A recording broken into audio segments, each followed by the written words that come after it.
Greetings and salutations, everyone. It's time for another episode of Viewport Relay, a bi-weekly podcast where the Viewport team looks at the latest news in the gaming industry. As always, I'm your host, Albert Corson, joined by Tristan John. Hello. And Alex Nestor. Hey! It's episode 86. No, it's not. It's episode 87. It's not 80. How would I... What? It's like right in front of my face, and then I say the wrong number. Maybe that's the fact. 86 plus 1 is 87. That's your fact for today on the number 87. Tristan played the jingle of, like, the more you know. The more you know. Are we gonna get, like, sued for using that Yeah, sound? is that You have to make your own jingle. Yeah. Make your own jingle. Put a rainbow on it. It'll be like a cover. I will sing it. Mm-hmm. Yeah. There we go. Yeah, you can't copyright that phrase. It's not copywritten, right? Uh-oh. The more you know? A lot of people will be going to jail if that was the case. Can they trademark that? Oh, no. This is like when No Man's Sky was coming out and they had like a 2-year copyright battle with Sky News because they owned the word Sky. Yeah, or when the React brothers try to copyright the word React. Oh, yeah. Not good. Not good at all. Anyways, we're gonna go to our favorite opener and only opener because I'm too lazy to come up with more openers. That's what we've been playing. I actually have another game this time, so we could start with wherever. Okay, I'll go first. I feel Tristan's probably started a few more times, so I'll go. I've been playing a lot of Monster Hunter Rise on the side. So I guess I technically got through the story. It's not very long in Rise. So I've been grinding out Hunter rank at this point, and I've gone up to Teostra. So I'm like Hunter rank 40 or something. And I think it goes up to like 100 or so to unlock stuff now. Yeah. But it's really fast. I noticed compared to World, like you do a high rank hunt, it's pretty much like a full level every time. Oh yeah, if not more. Like a lot of them, it's like 3 levels per quest. It's really easy compared to what it was base game World. If you can suffer through rampages, they give even more EXP. Yeah, I've not touched rampages ever since I got through the story required ones. You're a lucky man. Mm-hmm. There was a time where the only way to fight an apex monster was in a rampage, and then they finally added them outside. So yeah, I've just been avoiding them like the plague. I don't want to do rampage at all, so... But yeah, just taking it still pretty slow and enjoying it and trying out different weapons I've usually not played a whole lot with. I've been trying to get really good with the charge blade, but it's been a while. I like to use the sword mode too much, and I know you're supposed to use like the super discharge and stuff with the axe mode, but I'll get there eventually. Other than that, I've been like getting on and off with Battlefield 2042, playing a couple rounds of that, then I just leave. How long does it take to find a match still? Is it not bad? Well, I mean, it doesn't take long to find a match, but it's really weird. Like, sometimes you'll get in a match with, like, just, like, 10 bots, or AIs, I guess, what they're called. And then it'll eventually fill up. Like, I don't know. They should have put a server browser in that game. I don't know why they insisted on making you matchmake into Conquest or Breakthrough. It would be cooler. It's been, like, 3 months. Well, yeah, and the recent news is they delayed upgrading the scoreboard to be readable, so yeah. I saw there was also a petition to do refunds, and it has like 40,000 signatures or something. Yeah, there's something like that out there. I don't expect anything to happen with it. But yeah, because the big rumor right now is that it's gonna, at least portions of it, maybe a game mode, probably Hazard Zone or something's gonna become free to play, and that's how they're gonna get players back to the game. But yeah, it needs big fixes, and they already delayed like everything this year, so it's good stuff. I feel like at this point, it's almost the right move. I feel where if you do little, trickle and fixes, it doesn't really splash any headlines, right? Even if you put a new map or whatever, right, new guns, it's not going to splash. I feel like you delay whatever you're working on, you bundle it all up into one. You give it a free weekend on Origin or whatever, right? Mm-hmm. And you just try to get everyone who stopped playing because they had a bad experience the first month. But, like, hey, we fixed a lot of the things. We fixed the gun balance. We fixed a lot of the bugs. We added more maps. There's more guns. That's, I think, their best shot. Battlefield 5 kind of had a similar thing where they really messed up on we've talked about this, like, because, we were doing the podcast as it happened. They messed up the gun balance, like, really bad over and over. And then the Pacific update came out, and it was like, everyone please come back. We fixed, like, we're done trying to feel like we know, from just pure data that how to balance the guns, even though everyone hated it. And it did a really good job, I think. Yeah, so we'll see if they can do that again. But yeah, it's very unfortunate that it's as broken as it is right now. And I don't know, it's not that fun to play, honestly, for more than like a round or two. There's just so many glaring issues to it in terms of balancing and things in the game right now. There's little spurts of enjoyment and then lots of not enjoyment. That's how I'll describe it. But yeah, so that's basically what I've been playing. And then, of course, typical 14 stuff. Typical Azure Lane stuff. Yep, Azure Lane, of course. Still grinding that out. So having fun on the side with some MMO goodness. And I'm gonna, recent news, gonna jump into Lost Ark. That came out, I think, early access today for any founders. So I'll jump into that, see how that's gonna go. Few people are talking about it, so I'll try it out. You have 5 days to play it. I know, and then Warhammer 3's coming out. Warhammer 3 comes out next Thursday. You'll never see me again, so. Well, Alex signing off. Yep. I'm gone forever. Goodbye. He's gone. Corrupted by probably Slaanesh. Let's be real here. Kislev, Slaanesh.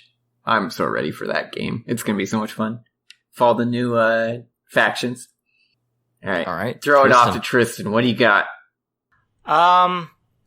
I don't think this is going to be a typical what have you been playing, with my brand, where I usually list off 10 things. I haven't had much time, but the little bit of time that I have had, I played a bunch of Arceus actually. Pokemon Legends Arceus.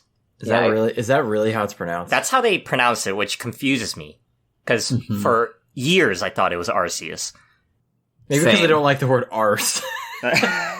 Yeah, maybe. Those UK bruvs, they don't like that. So I actually beat the mainline story already. It didn't take that long. It took about 15, 16 hours. So I did it in kind of a weekend and a half. Okay, so like a typical Pokemon game length. I was gonna say, that sounds like a typical Pokemon game length. Even traditional. But now I have to 100% it, which is definitely going to take a lot of time. And there's a lot of coordination that needs to happen because there's kind of the Pokemon group that I'm in. We're trying to figure out how to do all the trades in an optimal way. So I'll probably do that kind of on the back burner. But I think the bulk of my time has been spent on League of Legends because we've been practicing pretty heavily.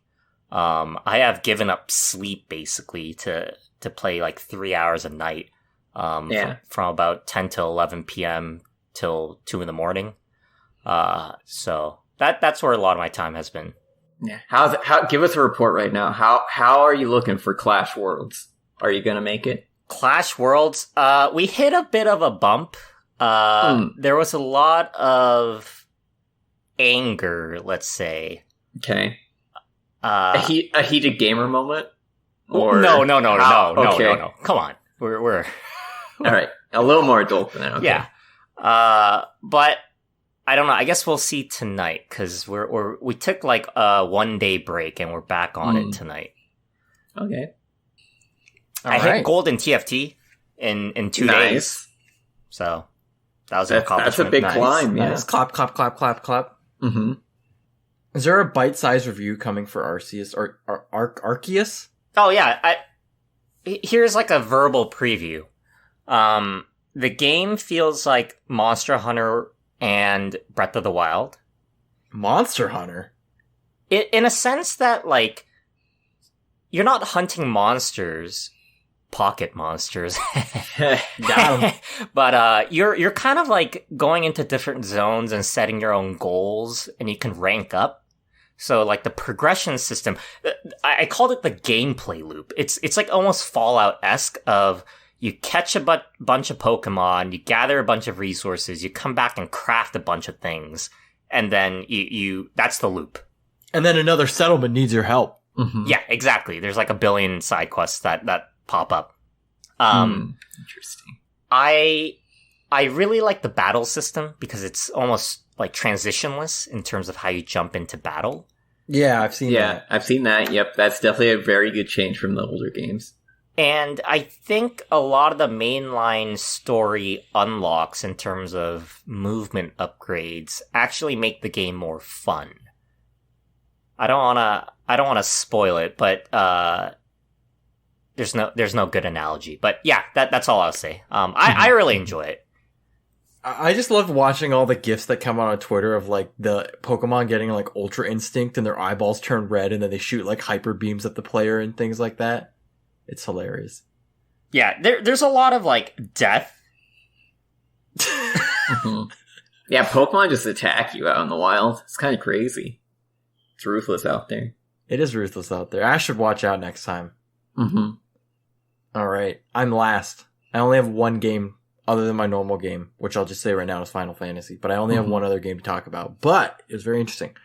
I saw it on Twitch, and I was like, ooh, I'm a big fan of tower defense games, right? Oh. And there's a game that I saw someone streaming called Rogue Tower. Oh, I think it's early access. Tower. It's a tower defense roguelike game. Oh. Yeah, I've seen some footage of this, okay. It's essentially, you start out with the one, like, it's like a tile-based thing, right? And every wave, you choose which way you want to expand the map. And it's like RNG, like, you don't know what's going to lie beyond. But, like, so you expand the map every wave. Every 3 waves you get an upgrade that you can get that permanently upgrades, like, one of your towers or unlocks a new tower for that run.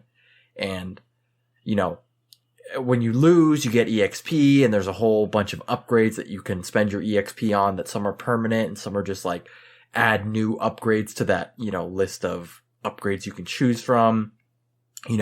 Like a really simple upgrade early on is rather than getting an upgrade every 3 waves, you get an upgrade every 2 waves. There's like boss battles every 15 waves, I think, or something like that. Or 12 waves. 12 or 13 waves.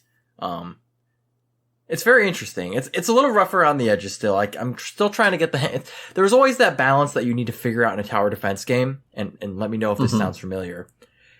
Is the strategy of the game to build a lot of towers and synergize them, or is the strategy of the game to build like 2 or 3 god towers? Right. And in this game, it's trending towards the god tower concept, I think. Yeah, okay. It's the way you described it sounds kind of a bit like Loop Hero back when that came out. Kind of, yeah. Some similar concepts there. Obviously, it's different in a lot of ways, but it kind of sounds like it has some similar leanings of how you upgrade stuff and, the boss wave and stuff like that. Yeah. Yeah, I can see it. Okay. It's very interesting. I've only played it for like 4.5 hours, 5 hours-ish at this point, but... That's a lot.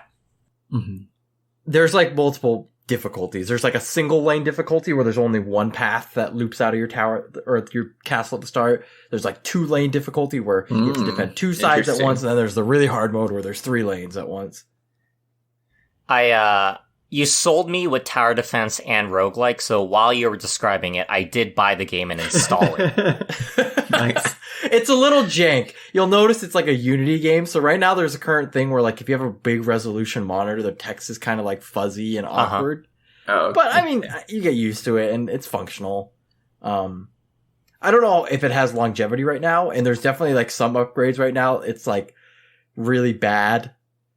In terms of like it's a waste of your money to get that upgrade. Also, there's things where like you unlock a card in the card pool from your EXP and like it's just really bad, but now it's always taking up a slot in your so there's a reset EXP button where it like refunds everything, but it's I don't know if it's a game where everything's designed to have like strengths and weaknesses. I mean, that's definitely a lot of the towers have like strengths and weaknesses, but like some of them are like completely garbage where it's almost a detriment to unlock that tower because now that tower is showing up in your card pool and then those upgrades are showing up, and it's, there's a lot of learning for it, but we'll have to see.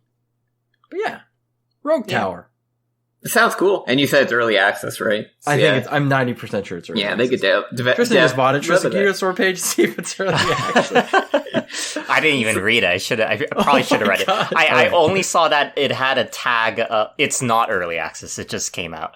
Oh, it just came out. It came out a week ago, Jan 28th. Okay. So it's out now. It's one of the tags is casual, so,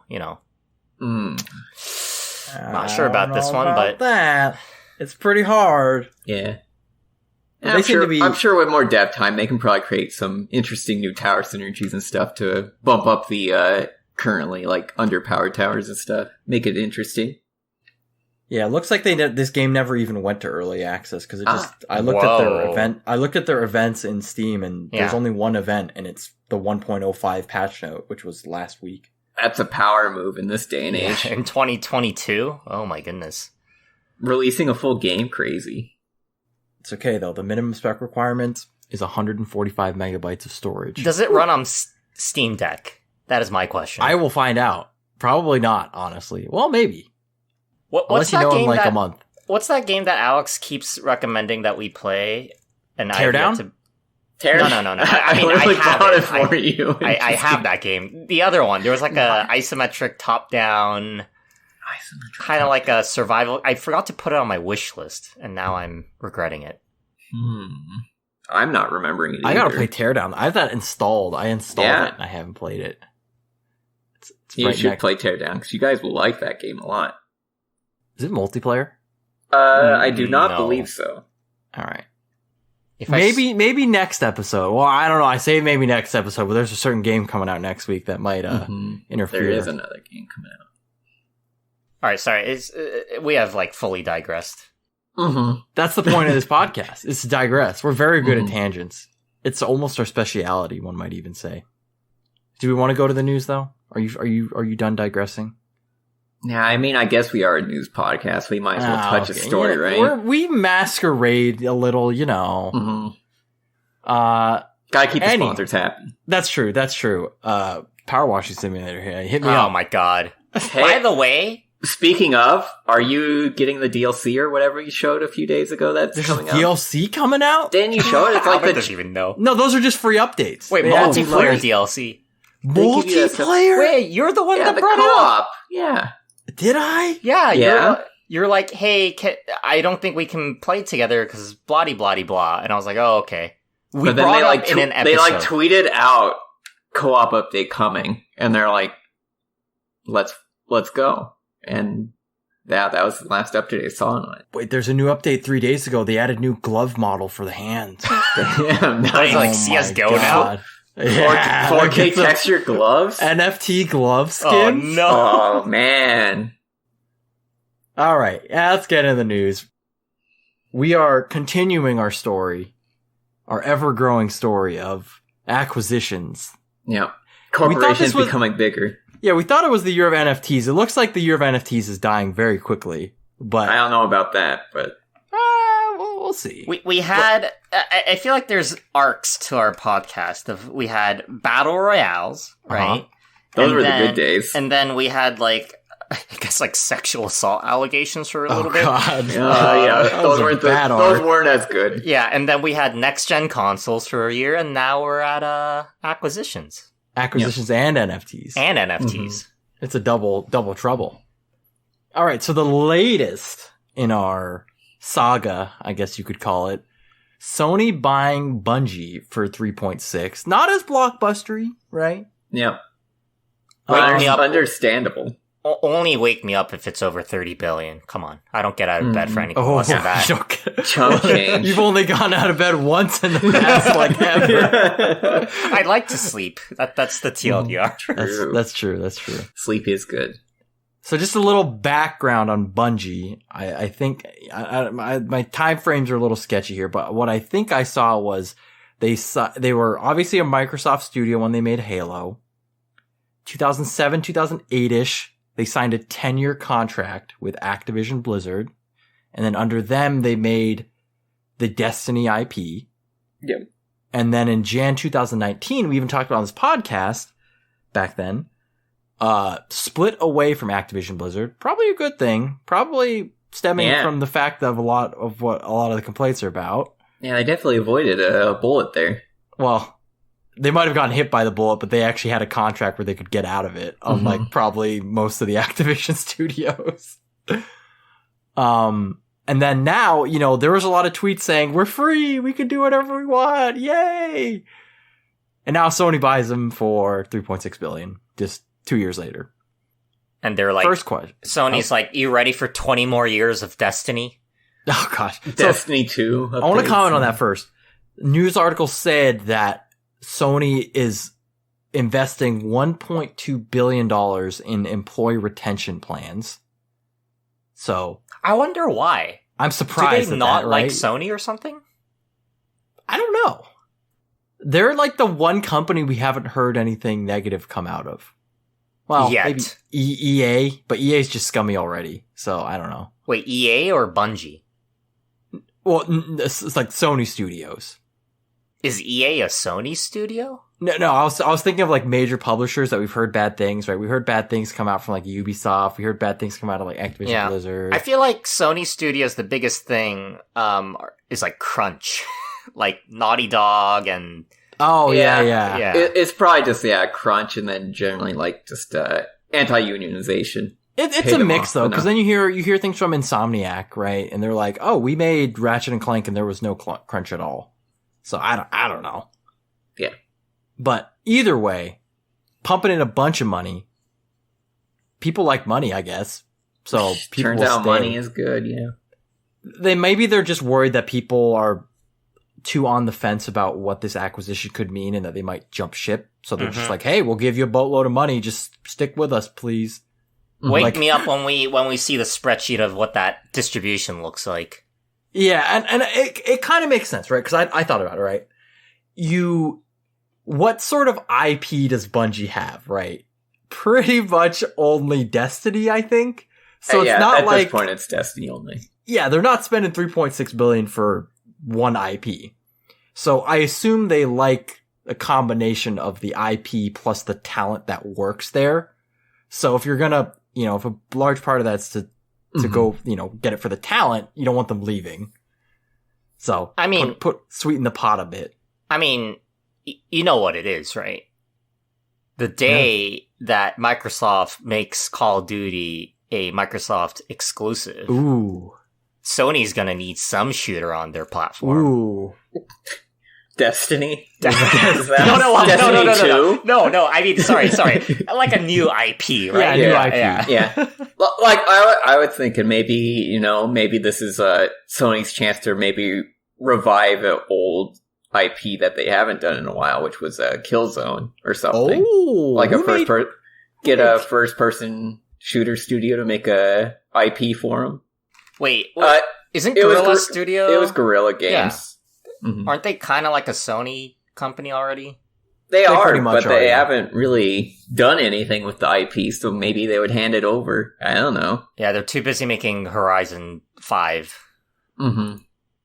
Copy-pasting all the animations. They've only made one. Did you see that controversy about, like, I did hear people about are that. like, oh my god, Horizon Forbidden West is reusing animations. I'm like, really? Yeah, they did the same thing with God of War Ragnarok. Apparently, Kratos uses the same animations when he's rowing a boat, so that's obviously 0 out of 10. An example that the devs just aren't trying. Yeah. Meanwhile, Square Enix over there being like, don't mind the fact that Babylon's Fall is literally stealing models from a completely different game. Don't mind that FF14 just reuses models from like the past 5 Final Fantasy games.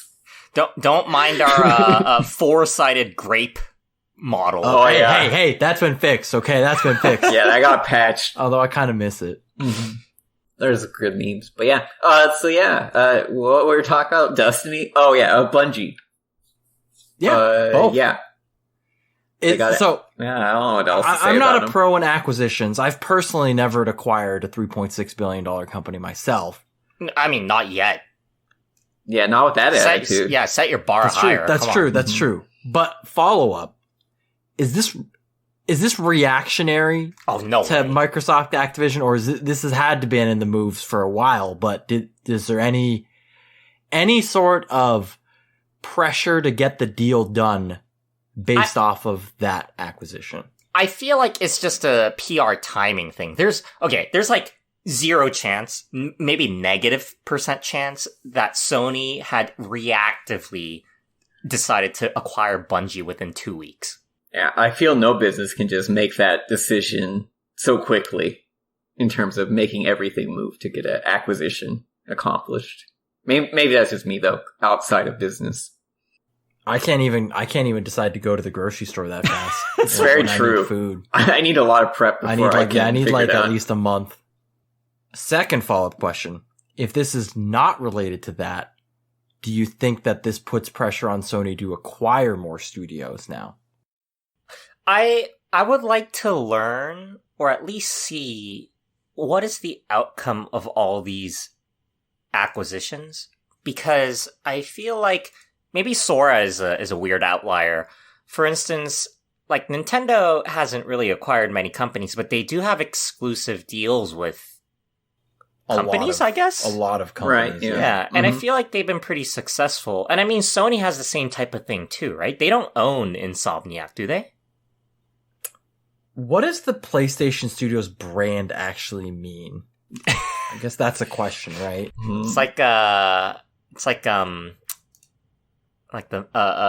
you're in some club, like the Mensa Society.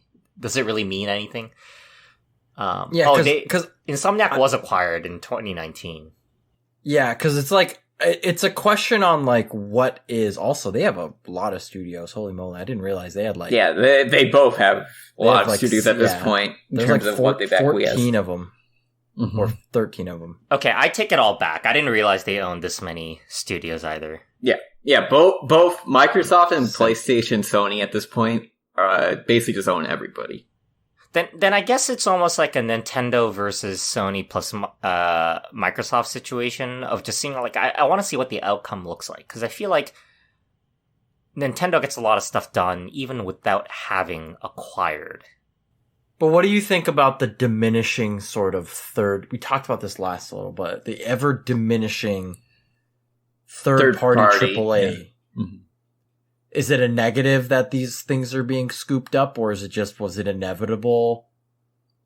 Or is this too deep of a question? I may need to get back to you by next. I need to do some analysis. Mm-hmm. Yeah, I could give like really just like super shallow level statements. Like, you know, at this point, a AAA title at this point is a very large sum of cash to ever produce it in terms of the manpower needed to fuel a certain studio that's doing a AAA game, to getting it all publishing side of it where they have to advertise it and everything, and then to actually get it out. I don't know if many independent studios, like my example would probably be like Platinum Games or something. They've usually, like, many of their projects, they run very close to the line to actually get it out. I don't know if that's a exclusively Platinum Games' issue, and I don't believe it is, in terms of getting like very high quality, either AAA or near AAA quality games out the door. And we're seeing, of course, examples from other studios under like EA and stuff, where their AAA titles are not quite great coming out the door. So you start to wonder, can a just independent studio actually make such moves and still get something out without the backing of a company like Sony or Microsoft helping them? I feel like for a studio, let's assume it's for profit, forget about having fun, as the Square Enix president says. You want a good platform that has like a solid base, right? And the reason you go multi-plat is to increase your sales. Now, a lot of indie studios get around this by using like Unity, which makes it very easy to release. Port it over, yeah. Yeah. Whereas if you're using, like, let's say you're EA and you have Frostbite, you basically built this engine from scratch to be able to support multi-plat. But if you're acquired and get access to all the technologies, something like, you know, what Game Freak has with Nintendo, albeit their games kind of run really terribly on Nintendo systems. I feel like that's a portion of R&D that the studio doesn't have to invest in, right? That's fair. Yeah, definitely. I could see that. Yeah. Albert's gone fully quiet, so I don't know what's going on. No, I know. I like hearing you guys talk. I talk too much on this show sometimes. Actually, a lot of times. Mm-hmm. So I feel like given that Sony and Microsoft have a good grasp and base, it might make sense for studios to give up that multi-plat opportunity, right? Because if you're acquired, you don't even care about what your sales look like outside of the expectations that the Sony and Microsoft put on you.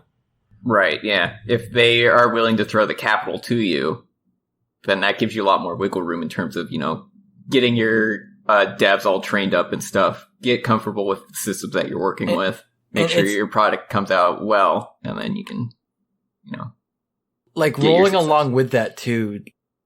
You like sort of not that you don't have any expectations, but the only time you hear of when a game sells pretty mediocre and the publisher comes out and they're like, it didn't sell as much as we wanted to. It's never Sony. It's never Microsoft. It's those other third-party big publishers, right? Yeah, it's your Activisions, it's your usually, Ubisofts. And Square Enix especially. And your Square Enix. Almost always. Capcom too sometimes. Mm-hmm. It's almost always, Square Enix is pretty typical with that kind of statement coming out. Yeah. So I don't know. I think in the right environment, it incentivizes the studio and the publisher being Microsoft and Sony here, to build games for fun, right? Like for the player's enjoyment, hopefully, versus just extracting profits. Yeah, that would definitely be the optimistic approach, is hopefully with the just immense amounts of capital that both company publishers provide, that these studios will no longer have to worry about feast or famine in terms of, they have to sell this much, so they have to make their game appeal as much to every single player out there as possible, and they can make whatever passion project they want, and it'll sell at least well enough, but they'll still, have the backing of a massive publisher. Yeah, because PlayStation Studios, I'm looking at their wiki page again, they have such a diverse set of games that probably cater to different types of gamers, that the sales numbers don't really matter in the grand scheme of things. I'm looking at Gran Turismo versus God of War. I'm pretty sure the player bases aren't going to overlap too much. So if they were independent, they probably have to care about, Gran Turismo needs to sell 10 billion copies. Let's put Battle Royale in there. Probably make it less of a sim game and more of, arcade or whatever, to make it appeal to a much larger player base. Here's a take I want to let simmer. I don't know if it's good or bad, but because it could go either way in my opinion. I've been thinking about it for a minute now. Do you think that studios like Sony and Microsoft would rather prioritize delaying games, putting more money into games, whatever it takes to get a good game, because it reflects the reputation on their console, more opposed to an EA who, a game flopped, your reputation's ruined, whatever, we made out with the cash, everyone already hates EA anyways, whatever. Was that I don't know if I worded that like a question, but do you kind of get where I'm going? Essentially, a bad game from a PlayStation studio affects the brand as well as the console brand itself, so they care more about quality as opposed to, your Joe Schmo AAA other publisher. Or is that not true? Or do you agree or disagree? I don't know. I feel like it's the same thing, though. What do you mean? It's people deciding not to buy EA games, right? If... What's a console that had really shitty games? Xbox One. Sure. Or a Wii U or something. Yeah. Wii U had great honestly, games. I think the Wii U had great games. Yeah. It did have good games. That's why they remade all of them on Switch, and they sold 5 times as much. Let's go with Xbox One. Let's Xbox. Yeah. If the public perception is that the Xbox One has bad games, they're not gonna buy the Xbox One. I feel like it's kind of similar of people deciding not to buy EA games. Yeah, that's true. Which is why I think it's so like Microsoft has put this big drive into acquiring these big studios so they can put money and make good games. Cause I feel like they're still a little bit trying to recover from that reputation of Xbox One. Like Halo and Forza are like carrying that console as much as they can, but they don't really have anything else, right? I don't see a lot of people like clamoring to buy an Xbox. Just cause, like, right now, first of all, I mean, it's good, but, you know, all their games Game also Pass. Yeah, exactly. All their stuff comes out on PC as well. Thing, yeah. But at the same time, like, you know, Sony, I bought a PS5 because I knew, like, hey, if I wanted to play, you know, FF16, or if I wanted to play Demon Souls, or any of those games, it's probably only going to come out on PlayStation. Yeah, at least for a time, yeah. Yeah. I don't know. We got interesting news. Mm-hmm. Acquisitions are always... Try to get into the minds of what these businesses are thinking. Yeah, what their game plan is in terms of, you know, making bank. So it's ultimately what they're trying to do. Yeah, and just the close proximity of, like, the Take-Two, which was just Zynga, but, you know, Take-Two, and then obviously the blockbuster Microsoft one and the Sony one now. They're, you know, obviously we don't think any of this was in reaction to any other person, but it's just all coming within, like, a month and a half time span. So it's very interesting. Yeah, they're all making big mogul moves, big plays. Big plays. Is biggest acquisition of 2022. I don't know if we talked about. I don't know if it happened last episode. New York Times acquiring Wordle. Oh yeah, like move over Microsoft. I don't even care about Activision. You can't beat that one. Everybody, even my parents talk about Wordle. I don't know. I don't know what's happened. What if Wordle becomes paid? I'm assuming. I felt like the wording from New York Times was a little sketch. Oh, it's definitely going to. Have they not monetized that game in any way yet? In terms of trying to get money. Is there even ads on the website? I've never gone to the Wordle website with ad blocker off. Our guesses from the Wordle Slack room at work has been they're probably going to be like, you know, it'll be free once a week, but then you need to buy the New York Times subscription to play every day or something like that. They have a game subscription. Did you know that? I learned this week. Yeah, it's like $3 or $4 or something, and you get access to like the crossword puzzles, and stuff like that. Yeah, they have a couple games. All the boomer stuff. You know, it's tempting. It's tempting, but someone will just make a replacement. So I don't know. At the same time, yeah, there's a million Wordle offshoots at this point. Either way, let's move on. This one's very short. Rockstar confirming that they're making another Grand Theft Auto. Yeah, they just said the quiet thing out loud. They're like, "Yep, we are doing a new GTA. Stop bothering us." They could just say that, and they're not even working on it, and we'd believe them. Well, yeah, but at this point, it would be silly to believe they weren't already working on a new GTA title. I pulled some numbers because everyone's like, "Why do they keep releasing GTA 5 on, you know?" Because it keeps selling, right? Yeah, so I pulled numbers on the sales of various franchises. Okay. The entirety of Assassin's Creed, every single that came out for that game, sold 155 million copies. Not shabby. The entirety of Final Fantasy sold 164 million copies. The entirety of Resident Evil sold 123 copies. I'm scared of how high this GTA number is. Sorry, 123 million copies, not 1, 2, 3. Right. And Grand Theft Auto 5, just the singular game, sold 160 million copies. Oh no. It is almost more than all of Final Fantasy combined. No. Yeah. But at the same time, I do see that, but when it comes to AAA launches, right, they come out at $60, right? So whenever the game's fresh launched, you know, they're making full profit on. GTA 5 is on sale a lot for like it's almost perpetually on sale. I mean, but like, you know, Final Fantasy remasters and all this other stuff, right?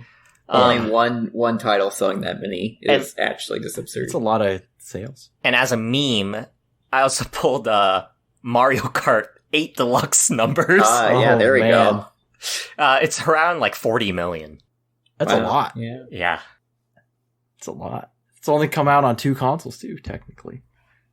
This was just for the Switch. That number was just for the Switch. Oh, okay. That's like almost like 50. Didn't they just surpass 100 million units sold? I I don't saw remember. that news. I think Switch is now at 102 million units sold.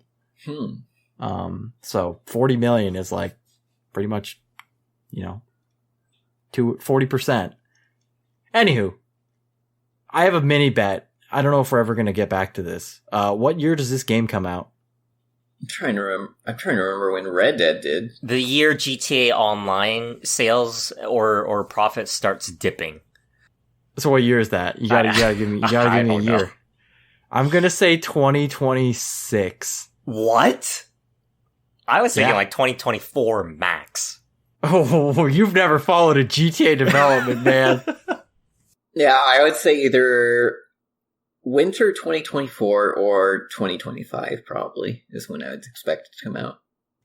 All right. Lock them in. Mm-hmm. I do put it in the spreadsheet, so I will put it in there. I mean, it's gonna take a couple years for us to verify, but Oh yeah. Who knows? Will the world even exist then? I don't even know. All right. Quick one. We have news from our buddies. Are they our buddies? Are they? Good They're friends. not our buddies. They're definitely not our buddies. Our strangers. Acquaintances at Electronic Arts. We got a bunch of new Star Wars games that they announced that are being made. Let's go through them real quick just to go through the headline. All projects are being essentially like oversaw, led, whatever you want to use the word, by Respawn. So Vince himself, the, Fallen Order guys making their own game. But there's a new game in the Jedi series.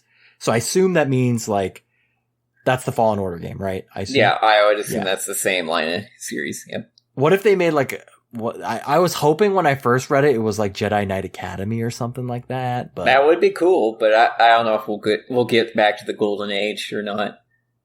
That'd be fun. Second game, a FPS Star Wars game made by Respawn. That could be kind of Titanfall spicy. 3? Yeah, it'd basically be Titanfall, but with Star Wars, so I could get behind that. It'd be pretty fun. Like, honestly, if DICE weren't DICE, a Battlefront would be cool. So this might scratch that itch. True.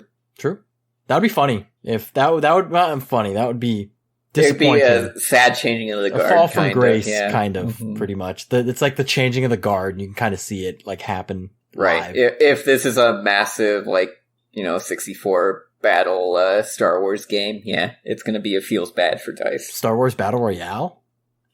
Do we say it now? Why not? I think Battle Royales are out.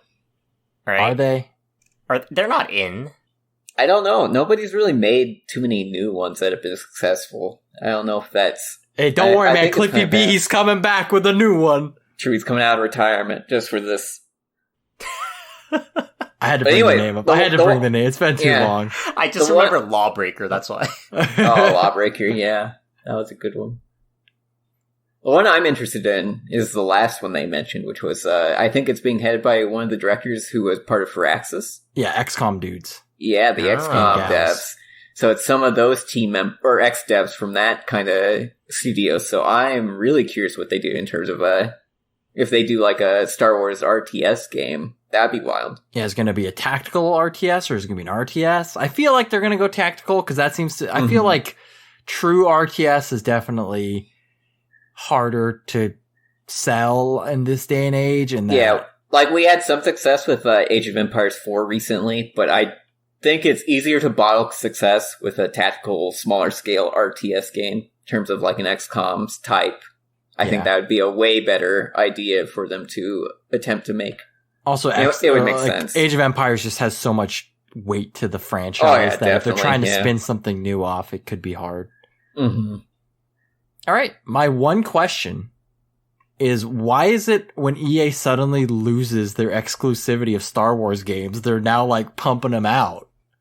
Well, maybe they've always been kind of pumping them. They haven't really been pumping them out, but 3 at once, that's unheard of. It's definitely a lot of Star Wars projects. And there's that other one too. There's that David Cage one too going on. Oh, Eclipse. Yeah, Eclipse. Yeah, that one's gonna be wild. I feel like it's a combination of things of like Vince delivering and EA Star Wars just having mass appeal. Mm-hmm. That is true. When they part of their 10-year like ordeal. When did The Force Awakens come out? Was that 2015? 2015 sounds about right. Late 2015. So like almost 2016. Yeah. So like essentially half of that exclusivity deal, I think it was a 10-year deal, was kind of like there was no, I mean, it was that weird in between the prequels and then the new trilogy where like the games were the only new Star Wars media coming out. And I feel like they the series definitely like lost a lot of traction with the prequels, that like lost a lot of fans. And so they didn't really even know where to go. And then the new trilogy kind of came out, and they weren't great movies, but like it definitely revitalized the popularity of the franchise, especially with Disney becoming like the media giant off of like Marvel movies and things like that. And then of course then they released Mandalorian, and that's exactly what really helped explode Star Wars popularity positively. Now they've got like Book of Boba Fett and all this other things. I feel like they're jumping on the hype train a little, which is good, because I feel like we need more good Star Wars games. But meanwhile, we just completely ignore the Old Republic, which has been running for like a while now. Sorry, Old Republic. We don't mean to forget you, but we kind of do. So yeah, that's it. You guys like Star Wars games? No? I think I chose the wrong game to play, because I played Fallen Order for a bit, and I heard that was good. I mean, I agree it's a good game. I just don't like those type of games. Yeah, it's not your style game. Understandable, yeah. Have you played KOTOR? No. I feel like it's aged at this point, where I still feel like it's a good game, but it definitely... Actually, you know what I have played? I have played Lego Star Wars. So there you go. Ooh. Aren't they releasing like a 9-game anthology? Yeah, they are Skywalker like Saga, right? Something yeah. like that. Yeah. Mm-hmm. That's crazy. Anywho, next story. Quick story. A lot of quick stories today. By the way, there's a game at the end, so stay around till the end. NFTs. Had to bring it up. Tristan, add one to the end of your review. Another episode. Yep. A lot of people and game studios came out last month, late December, saying, hey, we're going to try this NFT thing. And then everyone was like, no, that's a horrible idea. Don't do that. And now they're all coming out and saying, never mind. We're not doing NFTs anymore. Yeah, so we're just pranking. Specifically, we had Team 17. They're the makers of the Worms games. And then there was, the voice actor, Troy Baker. Troy Baker said he was going to do something with it, and then he backed out. And then Andrew Wilson, CEO of EA, said during an investor meeting like 2 months ago that they were really looking into it. And then during another investor meeting recently, he's like, oh, nope, we're not really looking at it anymore. Yeah, and we're looking away. We're looking away from it. The Sega and Square Enix CEOs have also said something about him too. Yeah. I don't know if they were actually like considering it on it, like a lot of the big ones, right? The Sega one wasn't. The Square Enix one sounded like he was. He said we just hate NFTs because we play games for fun. That will stick forever in my mind. There was a meme saying the delta between a company announcing their kind of investment into NFTs versus pulling out has been getting shorter and shorter. At some point within the same announcement, a company is going to announce their intent and pull out at the same time. That was like the Stalker people, right? Was it Stalker? I think there was still a couple days, though. It was like 2 days. It was 2 days. It was 2 days, yeah. It was pretty bad. I'm glad the world is coming to its senses, though. It's refreshing. Is it healing? Kind of. Yeah. It's not getting worse? I wonder if some companies are just like, hey, let's just say we're going to do it just to get engagement, and then they back off. They're never planning to do it in the first place. Hey, all publicity is good publicity. Yep, exactly. Right? I mean, Ubisoft is like all in. They're all in when they're doing theirs. Yeah, I dug into the whole Ubisoft Quartz thing the other day, and I was like, wow, they are investing. Yep. Uh-oh. Yep, they're throwing down right now. I don't know what that company's doing a lot of the time. I'm gonna be honest. Don't you guys know like the 3 dragon head meme where there's like the 2 dragons that look awesome and the third one's derpy? Uh-huh. I feel like it was like Activision Blizzard, EA, and then Ubisoft's the derpy one. Like, even though they like Activision Blizzard and EA, have their fair share of complete blunders. Ubisoft's always just like, what are you doing over there? But it's weird because they also have this weird thing of like playing it safe a lot of the time too, right? There's like, we'll make an Assassin's Creed every year, and now we'll make a Far Cry every year. But then they also have these zany things going on too. All right, let's see, we got 2-3 quick ones, and then we'll get into the game. So we got Steam Deck launching Feb 25. This is just a mini one. The previews have come out for it from a couple YouTubers. It looks interesting. It looks good. I don't know if you guys have you guys seen anything related to the coverage of like them talking about this thing? I saw the old one. When they, like, the Valve invited them over? Yeah. Is this still, like, kind of plasticky? That was, like, my only... Yeah, it's still, about it's still plasticky. Okay. I don't know, did you want it to be, like, brushed aluminum Marble. Oh, God. I want a nice heft when I'm playing. You want to work out while you're playing your... No, I don't know. Sorry, I guess my thing is, like, it looks and kind of... It looks like it's, like, hollow plasticky. Or, like, the Nintendo Switch is kind of dense, right? Like, yeah. The Switch is also plastic, but it's dense. Whereas I feel like the Steam Deck is a little hollow. I don't know. I feel it's like you might get that just because the grips on the side, right, are bigger. They're, like, more ergonomic, which I feel like adds to that. But I've seen, like, teardown videos. That thing is, like, packed as tight as it can be. Oh, like, is it? Everything Okay. in there, yeah. I want, except like, except Game for on Gear. the grips. Except for on the grips, of course. Those are a little hollow. But I see. Other than like the internal joystick circuitry and stuff like that. I don't know. I'm like on the fence. Well, I'm getting one, right? But I'm like on the fence of how I want to use it. I almost want to like try to see where the modding scene goes and get like emulators on this thing. Whoa. But one thing I do want to do is when FF6 Pixel Remaster comes out, that's going to get so much good battery life on this thing. Oh, it'll be great, I think. Mm-hmm. Just people comfy on the couch and play some FF6 Yeah, while binging some show or something. Yeah. No. Full attention on FF6. Oh, okay. Just whole people comfy on couch. Now I can play Melver Idol from the couch. True. You didn't pre-order. Did you pre-order one, Tristan? I forget. Yeah, mine's a little late though because I missed it because of some work stuff. For real life, Yeah. Doing your job. Gosh. Overrated, I guess. Overrated. Mm-hmm. One thing I do want to know, and what I want to see what some reviews come out with based on if they can even test it, like in the reviews, is the whole plug and play where like you let's say I want to play FF Pixel Remaster on my computer and then I want to go play it like in the living room. How much does that sync take and stuff like that, right? Just things like that. All right. This next story is the Beating a Dead Horse story, which we'll touch on because we love beating dead horses. Don't take that out of context. I mean, it's the whole arc, right? We've seen the rise and potential fall of this. There was no rise. It was merely it existed and now it's died. Now it's dead. Mm-hmm. Headline: Stadia reportedly deprioritized as Google focuses on selling streaming tech to third party. Sad. Do we even say we called it? Like we already said that like streaming things are like dead on arrival. I'm just sad because Google actually put so much money into this. Remember, they hired the Naughty Dog writer. They hired a whole bunch of like studio heads to lead Stadia games or whatever they called it, and this is what happens. Oh, that's right. Oh no. Well, we called it from the start, right? We're like, Google's going to give it a year. And I mean, obviously it's not like a Google thing. Like it's just a normal business thing, but Google's very like, if it's not good after a year, they just drop it. Mm-hmm. Mm-hmm.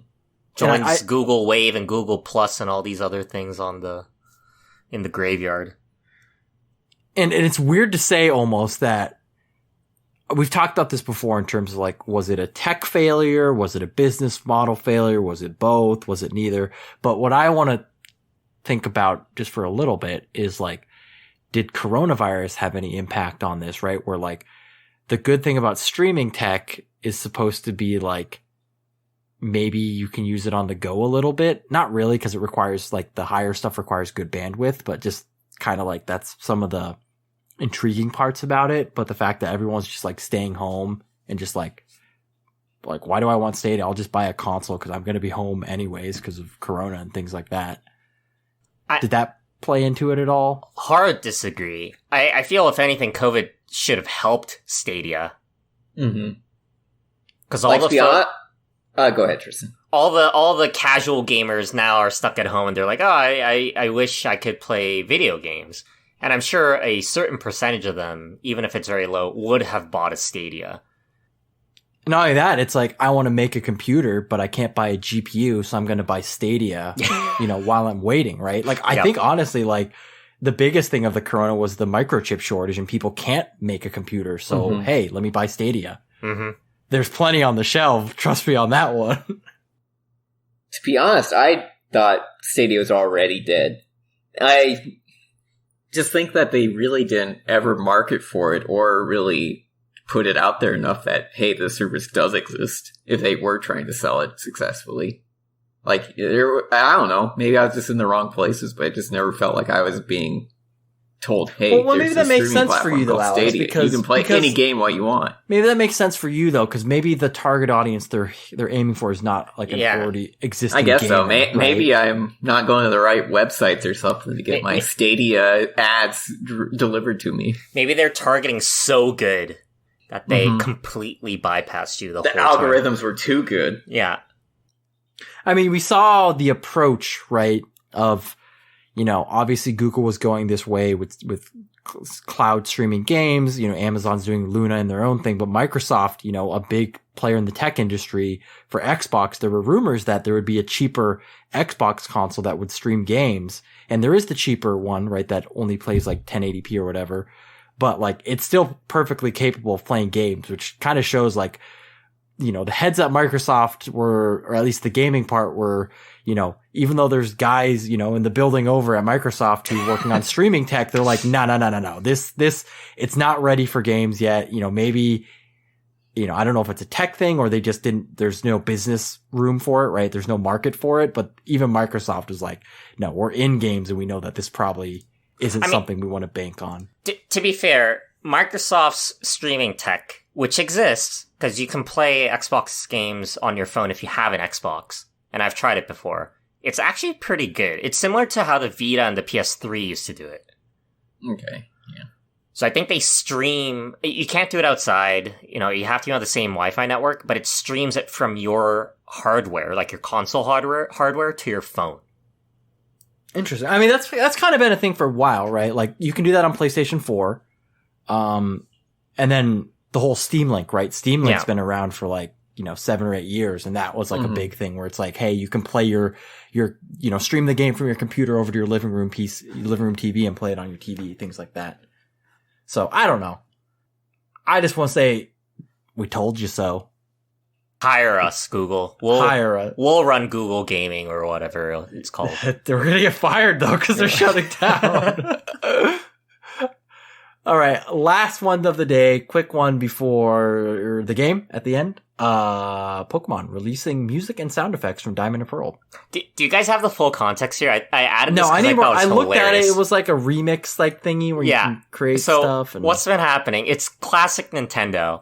Nintendo gamers were complaining about, is this how Nintendo wants us to listen to their music? Because, side note, Silva Gunner got shut down. You guys heard about this, right? Yeah. So I was going to bring that up. It was because Nintendo basically put in like 3,000 strikes or something.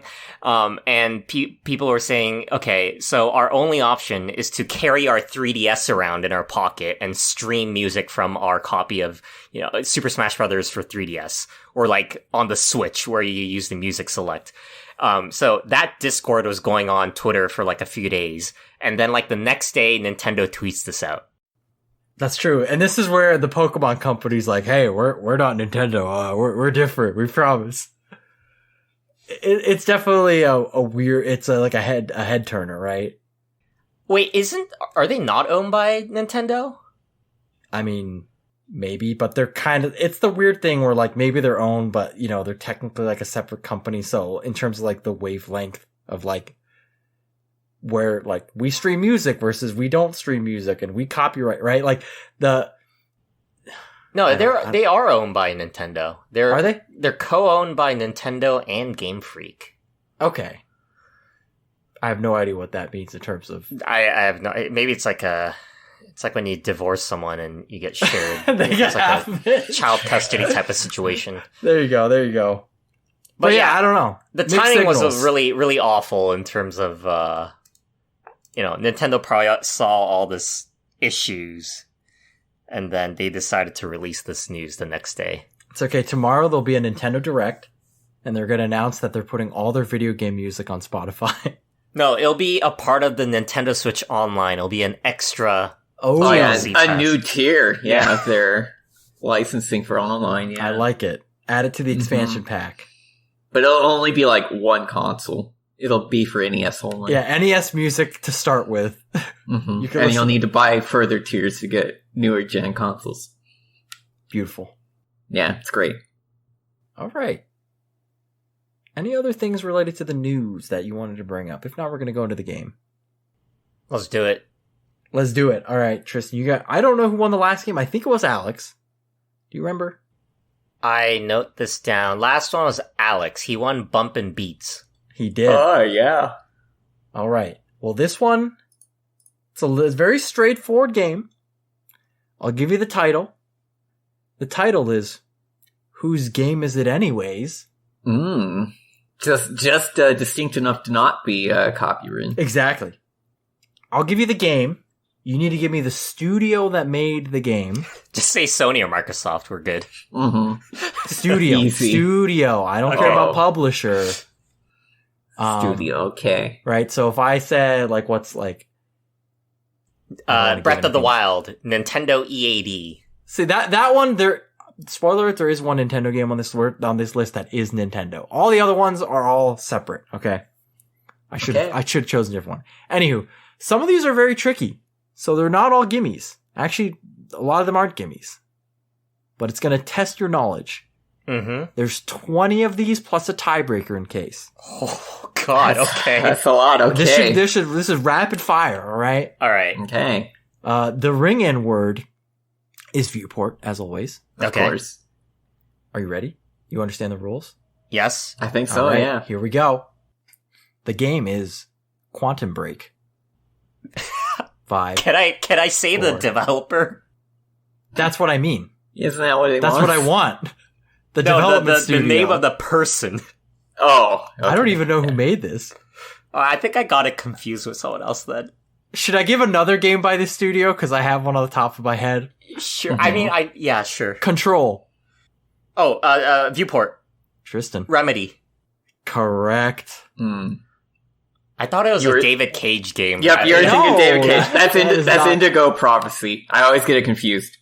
Nah, yeah. All right, next one. And this one's going to hurt, because there's a lot of these games that you guys are going to know, but do you remember the name of the development studio? Cuphead. Viewport. Tristan. Studio MDHR. Oh, he remembers. That's another point. Next one. ARMS. Viewport. Tristan. Nintendo EPD. This was the one Nintendo one. Oh, okay. Batman Arkham Knight. Viewport. Tristan. Rocksteady. Correct. Oh man, I'm getting destroyed. Next one. Mortal Kombat 11. 5. 4. Viewport. Neversoft. Ooh, wait, close, I think that... but not right. Oh. They made Guitar Hero though. Tristan, any guesses? No, I can't complete the layup. I don't know what it is. NetherRealm. Oh, NetherRealm. Yeah. All right, next one. Donkey Kong Country Tropical Freeze. Viewport. Alex. Oh man, it's not actually. Oh god. I don't think it's Rareware anymore. Oh man, what studio get handed off to? I give up actually. I don't remember. Tristan. Retro Studios. Retro Studios is correct. Oh. The Metroid Prime people. Yep. Bloodborne. Viewport. Alex. Oh man, it's this debate. I can't remember. Oh no. It's Sony publisher. It's oh god, I can't. FromSoft. Okay. FromSoft. Okay. Oh my god, I was concerned. I'm losing frame. was a I can't gimme. do That it. was Is this a gimme. allowed? Is he allowed to think that long with after calling it? You know, for how far ahead you are, I'll give him Fine. it, Give okay? me one. Give me All one. right, next one. BioShock Infinite. Viewport. Tristan. Irrational Games. Correct. You remember that one? Correct. Okay. Xenoblade Chronicles. Viewport. Alex. Monolith Software. Correct. XCOM 2. Viewport. Alex. Firaxis Games. Correct. Spider-Man 2018. Viewport. Tristan. Insomniac. Correct. Mirror's Edge. Viewport? Tristan. Is it DICE? Correct. Oh, wow. I didn't know that was DICE. Horizon Zero Dawn. Viewport. Tristan. Guerrilla Games. Correct. Yeah, we talked about that one earlier, didn't we? We did. Divinity Original Sin. You know, I can't even finish the game. I don't even know who made that. Baldur's Gate 3. I know, I'm trying to remember. 5. Viewport. Paradox? No. No. Larian Studios. Larian. That's right. It was a weird word. Tom Clancy's The Division. Viewport. Tristan. Ubisoft? Incorrect. That's the publisher. No. I have actually never heard of this one. Tom Clancy himself. Yeah, Tom Clancy's game studio. Tom Clancy. I don't know. Massive Entertainment. Bayonetta. Viewport. Alex. Platinum Games. Correct. Wait. Can we get a score check? I don't even know how. We are currently at Tristan at 1, 2, 3, 4, 5, 6, 7, 8, 9, and Alex at 1, 2, 3, 4. 9 to 4. We got 5 left, Alex. Whew. Okay. I gotta climb. All right, here we go. To keep it spicy, should I just give Alex first guess? Sure. Let's do No, that. Some of these sure. are hard. I don't know if he's going to know these. Yeah, I will likely not know him, so you should just go if you want to know him. Hollow Knight. I don't even know this. Yeah, I don't either. Team Cherry. What? Team Cherry. Pink Cherry? Team Cherry. Oh, Team Cherry. I'm like, Pink Cherry sounds like an adult store. Pink Gorilla. Wolfenstein: The New Order. Viewport. Wait, Machine Game. you didn't even let Alex go first. Well, he said I could. I said correct. for you to Correct. go. Yeah. All right, yeah. A Way Out. I know the guy. Yeah, I know the guy too. But I Joseph don't know Forrest Games. I don't know the actual game studio. Hazelight Studios. Hazelight. Okay. And our last one, Dead Space 3. Viewport. Tristan. Visceral Games. Ooh, I thought it was tricky. You got it, though. All right, we're not going to go to a tiebreaker. It'll stay hidden. It was really easy. It was a gimme. It was Borderlands. Okay. So the final, I've learned to make the tiebreaker a gimme, because I remember once we had a tiebreaker and no one knew it. We got so. stuck That's on it. impossible. Yeah. All right, so final score, Tristan takes the dub with a 1, 2, 3, 4, 5, 6, 7, 8, 9, 10, 11, 11 to 4, 11 to 4. Congratulations, Tristan. I had some like dirty muscle memory with some of these. I don't know. Man, I didn't remember Machine Games. You got that fast. Yeah. I guess I don't pay attention to the studio very often. Publisher. Yeah, publisher's really easy to remember, but yeah. I like looking at all their logos and stuff. That's how I remember all of them. Yeah. Also, Cuphead, I just recently bought a record set, and it just came in like last week, so I've been... Cheated. Yeah. I bet he watched the Netflix show, too. Yeah, I got a pre-release. Yeah. I got really worried there when I did Bloodborne, and Alex was like, Well, I could remember it's Miyazaki, but I can't remember the actual studio's Studio name. Ghibli. That's right. Studio and it was like Bloodborne, so it kept sticking in my head it was Sony, because it's only on like one system. That's true. All right, everyone. That wraps it up for episode 87 of Viewport Relay. Viewport Relay is available on Radio Public, iTunes, Google Music, Stitcher, Podbean, and all your favorite podcast directories.